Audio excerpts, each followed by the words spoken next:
It's time to talk about Ludding times. That's how they talked about it, those who were there, when readying themselves for an insurrection a few years later. The Ludding times of 1811 to 1816, when communities in Nottinghamshire, Lancashire, and the West Riding of Yorkshire rose up against the machines. Ludding times, with many similarities to our own times. What can we learn from the Luddites? What can we learn from the heft of a hammer and the idea that, as a later revolutionary said, the urge to destroy is also a creative urge? To start with, something which speaks to this seminar series, I think, the machines the Luddites were breaking weren't new then, any more than AI is new now. So what triggered the machine breaking? One catalyst was the condition of the time. Then, like now, England was a country mired in debt, suffering years of hardship, as we've had years of austerity. Then, as now, you had the top-down imposition of new conditions of production that massively increased precarity. Factories and mills that gathered together machinery in arrangements of steam or water-powered semi-automation. The Luddites faced assemblages of machinery that undermined not just artisanship, but agency and dignity. Ways of life protected, before that, by guilds and common custom. Machinic arrangements that sheared and cropped, not just the cloth, but the conditions of social reproduction, radically altering the relations of power under the guise of modernization. A pattern we can see being repeated in front of our eyes. The Luddites speak directly to the need to interrupt AI and to apply community-led constraints to its social violence.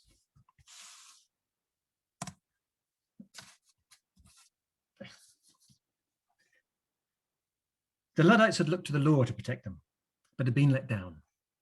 Their petitions had failed, statutory protections repealed, while food prices spiked, and their trade was undermined. Whereas we're still distracted by regulatory theatre. Although the GDPR is dead in the water, we're waiting for the penny to drop, that the law isn't there to protect us, but to protect property interests. The law can't correct for algorithmic injustice, resulting from structural inequality, because the law itself sustains those inequalities. It's not that the law will fail to regulate the harmful effects of AI, but rather that AI is already exposing the comprehensive failure of the law to address real injustice.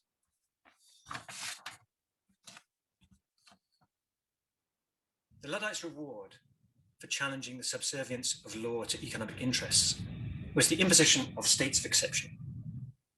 The Combination Acts of 1799 had already made trade unionism illegal, and Luddism was followed by the notorious 6 Acts, including the Seditious Meetings Act. Meanwhile, we have the Police, Crime, Sentencing and Courts Bill 2021. More abstractly, basing substantive allocation or determination on AI's correlations, not on causality, could be said to be a statistical suspension of habeas corpus.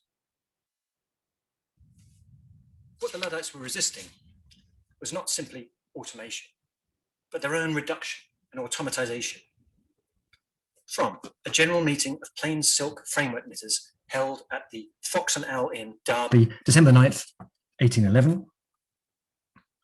We are at a loss to know where to fix the stigma, too much blame being due to ourselves for not watching better over the trade, as each striving to manufacture on the lowest terms makes us little better than mere engines to support a jealous competition in the market.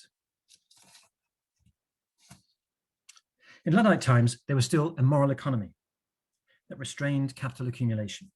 One manifestation was so-called food riots, where crowds seized grain, but in order to sell it at what they deemed to be a fair price. The Luddites transformed the moral economy into a political struggle. As one letter says, but we petition no more. That won't do. Fighting must. Their stance was well expressed in a letter to Mr. M. Smith, shearing frame holder at Hill End, Yorkshire, signed by Ned Ludd, clerk to the General Army of the Redressers, which announced their intention to put down all machinery hurtful to commonality. During the first night of the attacks in Huddersfield, on the night of 22nd February 1812, armed with a few pistols, wielding hammers, a masked group of about 45 smashed 8 shearing frames at 2 separate workshops. At later dates, they assembled in hundreds to mount attacks on mills, some of which were burned down. Here's a verse of the song General Ludd's Triumph. And when in the work of destruction employed, he himself no method confines. By fire and by water he gets them destroyed, for the elements aid his designs. Whether guarded by soldiers along the highway or closely secured in the room, he shivers them up, both by day and by night, and nothing can soften their doom. The Luddites' fight wasn't simply defensive. There was an alternative social vision afoot, fueled by the French Revolution. The political atmosphere before, during, and after Luddism was filled with strands of republicanism, from the Jacobins to Peterloo. The Luddite struggle took place before the rigid separation of society into sites of production and sites of consumption. Its defeat was followed by the long history of factory labour. Only 20 years after the Luddite uprising, Charles Babbage, of Analytical and Difference Engine fame, published On the Economy of Machinery and Manufactures. He saw a continuity between calculating machines and factories, in that they were both based on division and analytical regulation. What stretches from Babbage to the applied AI of Amazon is not just a history of computing, but a committed anti-workerism. Babbage wrote that one great advantage which we derive from machinery is the check which it affords against the inattention, idleness, or dishonesty of human agents. The Luddites were suppressed with the help of spies, while Amazon hires the notorious Pinkerton Detective Agency to spy on its warehouse workers. In the 1960s, Tronte and other autonomists proposed the analytic of the social factory, such that all life has been subsumed into capitalist relations of production. Now, AI brings us the algorithmic factory, where all of life is enrolled in machinic optimization. So if there are so many similarities between the Ludding times and ours, and systems of socially applied AI are, to use one of the Luddites' favorite terms, obnoxious machines, who are the Luddites now? Is it Hong Kong protesters who cut down smart lampposts? Is it Amazon workers at the warehouse outside Paris who cut the power for 8 hours? Is it A-level students shouting, "Fuck the algorithm"? Or is it the residents and parents in Chandler, Arizona, who blockaded Waymo's self-driving vans as they were using the town for training, and in at least one case, threw rocks at them? They didn't ask us if we wanted to be part of their beta test, said a mother whose child was nearly hit by one of the vans. The example of the Luddites reframes the question of property damage. Luddism was a reaction to economic violence imposed on the weaving communities. AI brings us epistemic violence, a way of knowing that supersedes lived experience, at least the lived experience of the minoritized and marginalized. AI powers statistical segregation that becomes administrative violence. AI offers the violence of solutionism that subsumes the systemic sources of injustice, while the data-driven triage of welfare scales the structural violence of the state. Who then is to say that the time for machine breaking ever went away? Luddism shows us what is positive in refusal, which isn't simply negation. As abolitionist Ruth Wilson Gilmore says, prison abolition is not just about closing prisons, it's a theory of change. Calling for the complete abolition of AI will be derided in the same way as Luddism and prison abolition. But abolishing AI is simply a part of striving for a better world in the here and now. Certainly, Luddism is a figure for the militancy that's absent in tech critique. But the lessons we can draw are not only about hammers, but about the strength of the community that wielded them. The strength of the Luddite resistance took more troops stationed in the north of England to suppress it than Wellington took at the same time into the Iberian Peninsula to fight Napoleon. That strength came from solidarity. Solidarity as an action-oriented commitment to one another, based on the recognition of a shared commonality. Solidarity, I suggest to you, is the starting point for a movement to transcend AI, a relationality that comes prior to any system of social, legal, or algorithmic classification. The fundamental role of mutual aid cannot be parsed as an optimization problem. There are collective choices to be made about the kind of futures we want, not just the ones we're statistically predicted to have.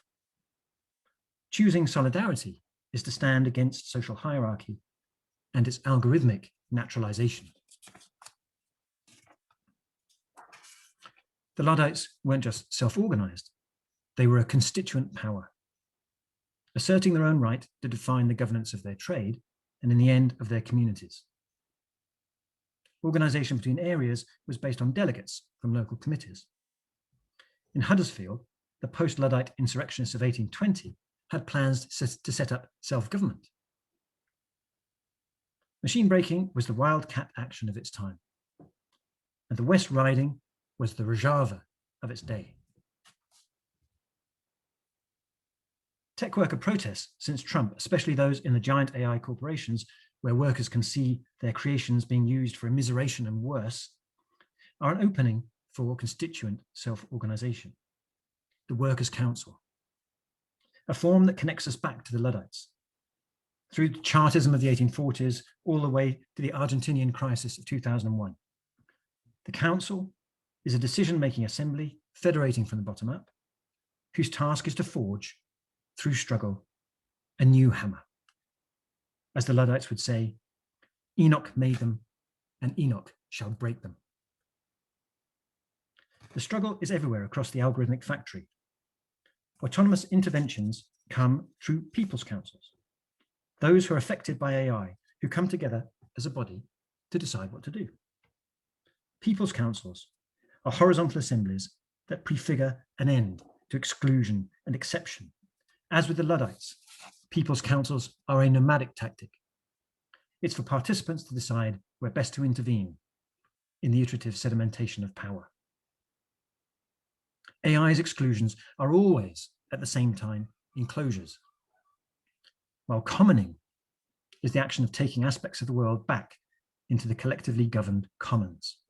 The task for people's councils is not only to disrupt the apparatus of AI, but to invert the state of exception, to reclaim those spaces for the commons, and to occupy those spaces with autonomous activity.